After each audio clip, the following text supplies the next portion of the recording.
So hello everyone. जैसे कि आप देख सकते हो यूपीएससी ईपीएफओ एपीएफसी का नोटिफिकेशन आ चुका है। अभी अभी नोटिस और शॉर्ट नोटिस आउट हो चुका है। So application start from 22 August to 11 September 2026। So UPSC EPFO 2026 कितना पोस्ट है? 80 पोस्ट है। टोटल 80 पोस्ट था। ओबीसी के लिए 18 पोस्ट है।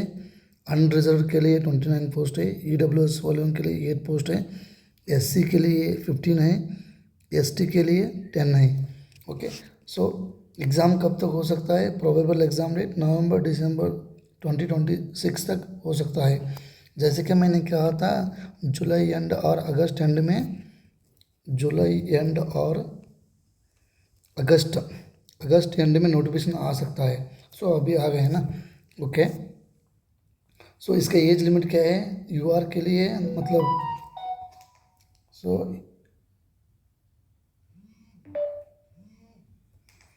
अनरिजर्व के लिए 35 है। ओबीसी के लिए 38 है। एससी एसटी के लिए 48 है। मतलब ये अपर एज लिमिट है। ओके। सो क्या हो सकता है 3 मंथ्स प्लान? 3 मंथ्स प्लान वो बाद में बोलूँगा। मतलब जीएस के लिए, अब जीएस यूपीएससी सीएससी और किसी आपका स्टेट पीएससी के लिए पढ़ रहे हो तो जीएस 1.5 मंथ्स में करना होगा। और UPFO special subjects like labour law हो गया, अकाउंटेंसी हो गया, सोशल सिक्योरिटी हो गया और स्टैटिस्टिक्स हो गया, ऑडिटिंग हो गया, इंश्योरेंस हो गया, इसका सब 1.5 मंथ्स में होना चाहिए। मतलब ये अच्छे खासे पोस्ट है। सो अब लास्ट ईयर 2025 में नोटिफिकेशन आया था ना, उसका एक स्क्रीनशॉट आपके पास मैं लेके आया हूँ। सो ये देखो, इसका एज लिमिट ओबीसी के लिए 38 है, एससी के लिए 40 है, एसटी के लिए 35 है और पीडब्ल्यूडी के लिए 45 ईयर्स है। सो मतलब इसके लिए एजुकेशन क्वालिफिकेशन क्या होगा? Degree of a recognised university और इक्विवेलेंट, मतलब any degree. Okay, any degree. Desirable मतलब company law, labour law, public administration, ये डिज़ायरेबल है, मतलब ये मैंडेटरी नहीं है। ओके।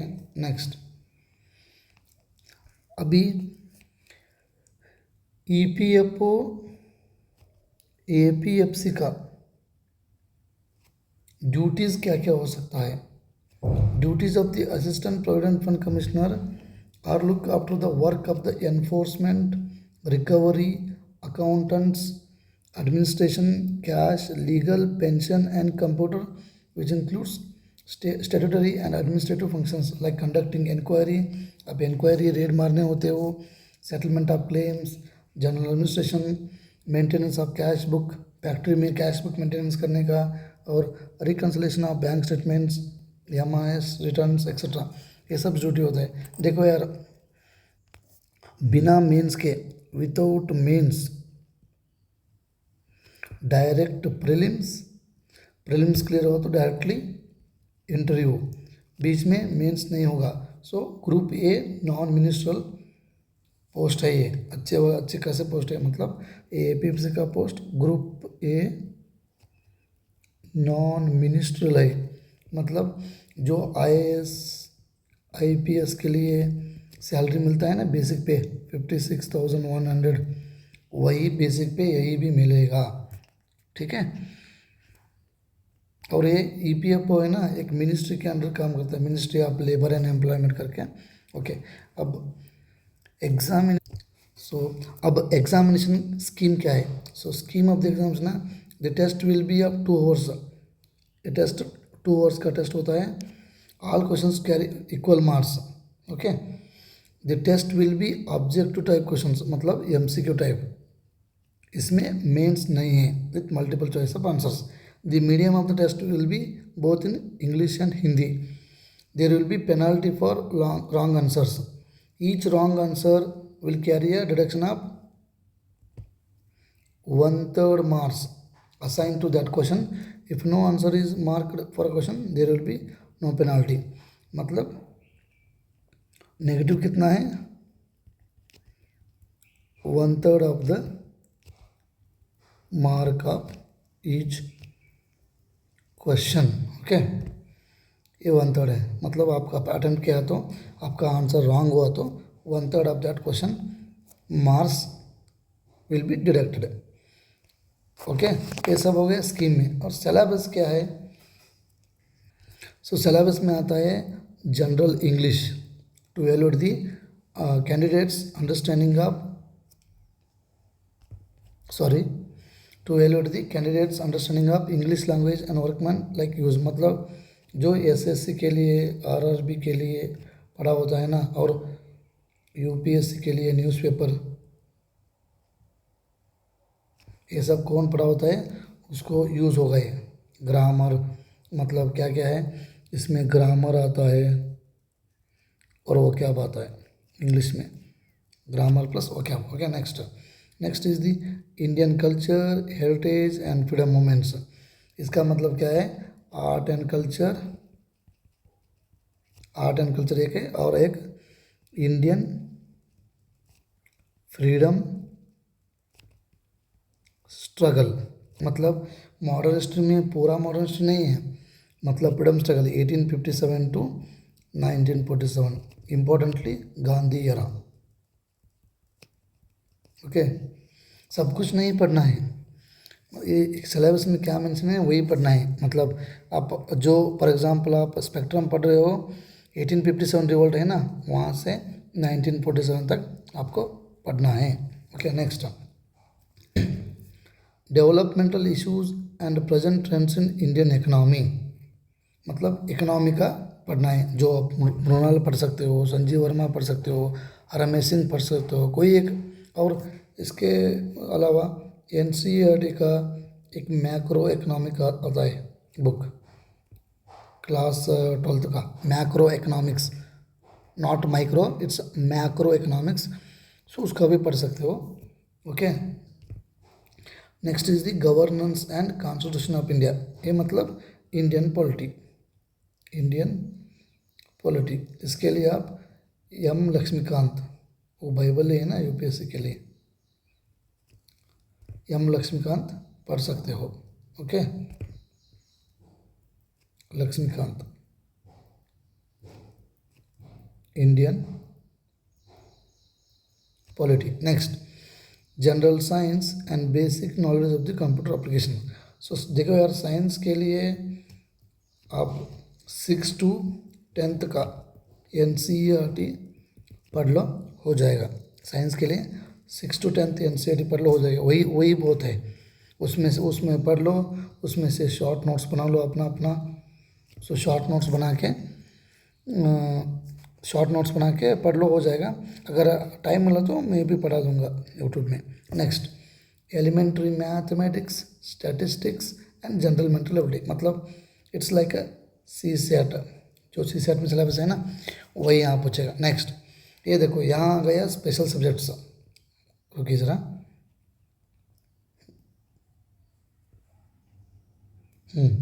यहाँ आ गई ये दोनों स्पेशल सब्जेक्ट है। इसमें क्या आता है, industrial relations, labour laws, social security, accountancy, auditing, insurance. इन सब के लिए ये एक स्पेशल सब्जेक्ट्स माना जाएगा। क्यों क्यों ये किसी एग्ज़ाम में नहीं आते हैं, ओनली फॉर दी ईपीएफओ में, लाइक ईओए हो गया और एपीएफसी हो गया।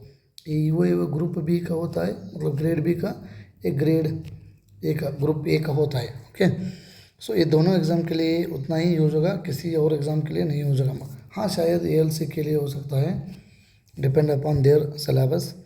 सो इसलिए ये स्पेशल सब्जेक्ट्स है ना, इसके लिए अलग अलग मार्केट में अलग अलग बुक्स आते हैं, अलग अलग कोचिंग इंस्टीट्यूट रिलीज़ करते हैं। सो अलग अलग तरह के कोचिंग इंस्टीट्यूट्स का शॉर्ट नोट्स बनाते हैं। मेरा ये कहना है कि कहाँ से भी पढ़ लो, अच्छे से पढ़ लो, जो डिटेल में दिया होगा वही पढ़ लो। लाइक 50 पेज में, 60 पेज में, सॉरी, लाइक 50 पेज में 60 पेज में ऐसा मत पढ़ना। जो डिटेल्ड हेवी पेजेस हो वही पढ़ना। मतलब फॉर एग्जांपल अभी लेबर लॉ पढ़ रहे हो, उसमें से कई सारे आते हैं। अभी न्यू लेबर कोड आया है, न्यू लेबर कोड्स आए हैं, और ओल्ड लेबर लॉ भी पढ़ना पड़ेगा, क्योंकि पिछले बार एग्ज़ाम में लेबर कोड आ चुका था, पर फिर भी उन्होंने ओल्ड लेबर लॉ पूछ चुके थे। फॉर एग्जांपल फैक्ट्री एक्ट हो गया, ट्रेड यूनियन एक्ट हो गया, प्लांटेशन लेबर एक्ट हो गया, इंडस्ट्रियल डिस्प्यूट्स एक्ट हो गया 1947। सो इन सब का each section and parts schedule आपका दिमाग में रहना चाहिए। मतलब फॉर एग्जांपल अभी देखो, वो एक था वेलफेयर ऑफिसर, फैक्ट्री में कितने लोग का वर्कर्स हुआ तो अपॉइंट करना पड़ेगा, ऐसा फैक्चुअल डेटा पूछते हैं। सो देखते हैं आगे टाइम मिला तो मैं आगे वाले समय में अगर आपका इनकेस अगर आपका सपोर्ट ऐसा ही रहा तो मैं आगे जाके इसी स्पेशल सब्जेक्ट्स के बेस्ड का क्लासेस बनाऊंगा फ्री ऑफ कॉस्ट। ओके, जो मार्केट में पैसे कोर्स बेचते हैं ना, वही मैं इधर फ्री इनिशिएटिवली बना दूंगा। ठीक है, अगर टाइम मिला तो। सो इतना पढ़ना है। और next current events of national and international importance. So ये इसमें करंट अफेयर्स क्या है ना, अब जो स्टेट पीसीएस के लिए, एसएससी के लिए, आरआरबी के लिए पढ़ते हैं ना, वही पढ़ना चाहिए। इट्स नॉट लाइक सीएससी, जो सीएससी में एनालिटिकल क्वेश्चंस पढ़ते हो ना, वैसे नहीं आता है इधर। इसमें क्या आता है, करंट अफेयर्स डायरेक्ट आता है। लाइक ये इसको क्या अपॉइंट किया, लाइक फॉर एग्जांपल एनएचआरसी का चीफ क्या है, ये स्कीम को किस मिनिस्टर के अंतर्गत आता है, ये सब होता है। ओके, ठीक है। नेक्स्ट अभी weightage of the combined recruitment test will be 75:25। मतलब 75:25 क्या है, मतलब अभी आप एग्ज़ाम में लिखते हो ना 75% ऑफ द रिटन एग्ज़ाम, मतलब वो प्रीलिम्स वाला, एंड 25% ऑफ द इंटरव्यू, ये दोनों मिला के आपका फाइनल मेरिट होता है। Next standard of suitability of the interview for the candidates belong to various categories as fixed. अभी देखो ये क्या है ना, आप इंटरव्यू में मिनिमम इतना मार्क्स लेना ही पड़ेगा। मतलब ये मिनिमम है, मतलब इसके नीचे आप इंटरव्यू में इसके नीचे लाओगे तो आपका रिटर्न भी चेक नहीं होगा। प्रीलिम्स वाला है ना, रिटर्न एग्ज़ाम फर्स्ट स्टेज, वो चेक नहीं होगा। फाइनलिस्ट में भी नहीं आएंगे, क्योंकि इसमें ये मिनिमम है। मतलब जनरल ईडब्ल्यूएस के लिए 50 एंड अबव, ओबीसी के लिए 45 एंड अबव, एससी एसटी के लिए 40 एंड अबव। सो मान लो फॉर एग्जांपल आप ओबीसी हो, आपका 45 मार्क्स मिल गए कहाँ, इंटरव्यू में, तब आपका क्या होता है, पेपर 1 मतलब रिटन टेस्ट चेक होके फाइनल लिस्ट में आ जाएगा। ये इतना मिनिमम है, ये मिनिमम मार्क्स है। ये नहीं है कि इतना मार्क्स लेने से आप सिलेक्शन हो जाओगे। मतलब ये मिनिमम कट ऑफ है, इसके ऊपर क्या है, मेरिट लिस्ट बैठ जाएगा। ओके, अगर मान लो आप बिलो 40 लेस देन 45 मार्क्स ले, तो आप लेस देन 45 मार्क्स लेके आए तो इंटरव्यू में, सो आपका रिटर्न पेपर चेक नहीं होगा, मतलब काउंट नहीं होगा। आपका आपका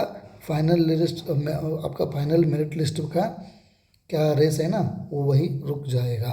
ओके, देखो यार, अभी सीधी सीधी बात कहना चाहता हूँ, जो आप यूपीएससी के लिए, सीएससी मतलब स्पेशली सिविल सर्विस एग्जामिनेशन के लिए पढ़ रहे हो, या स्टेट यूपीएससी पीसीएससी के लिए, मतलब केएस हो गया, यूपी पीसीएस हो गया, झारखंड पीएससी हो गया, बिहार पीएससी हो गया, किन्हीं स्टेट से बच्चे आते हैं ना, उन सब का मतलब 5-6 साल से प्रिपेयर कर रहे होते हैं ना, उनके लिए ये बेस्ट अपॉर्चुनिटी है।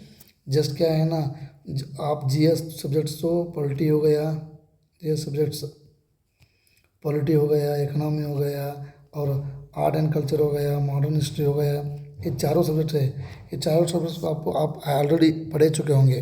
लाइक पॉलिटी के लिए लक्ष्मीकांत, इकोनॉमी के लिए कोई और मटेरियल, और आर्ट एंड कल्चर के लिए नितिन सिंह ने और कोई और मटेरियल, मॉडर्न हिस्ट्री के लिए स्पेक्ट्रम। ये सब जो जो आपका बुक है ना वो पढ़ चुके होंगे।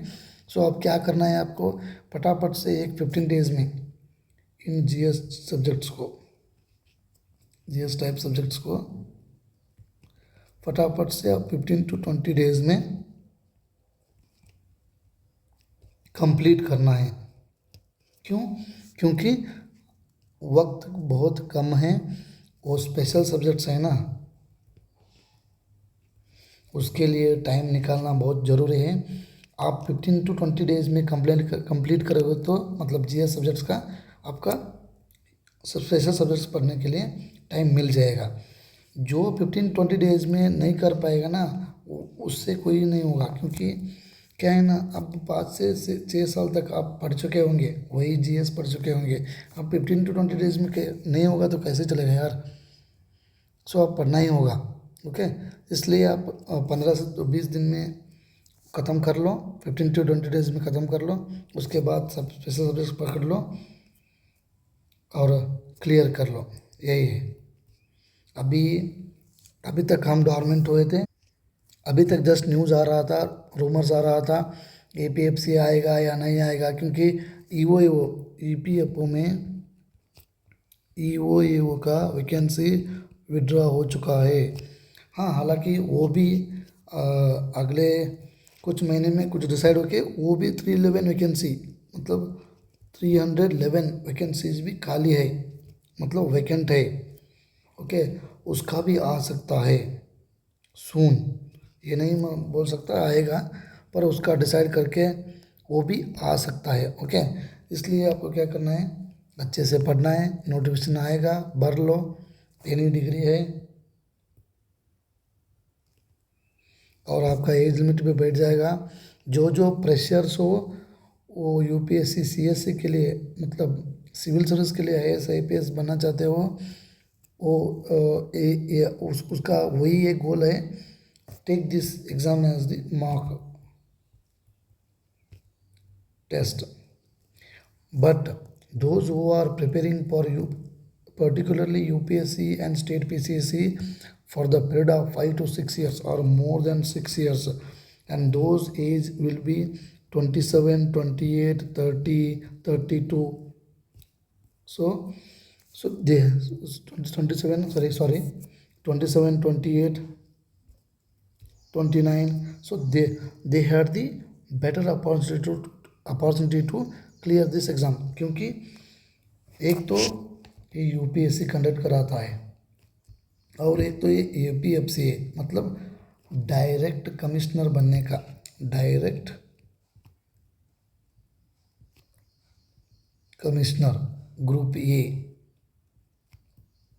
मतलब डायरेक्ट कमिश्नर बनने का एक अवसर है आपके लिए।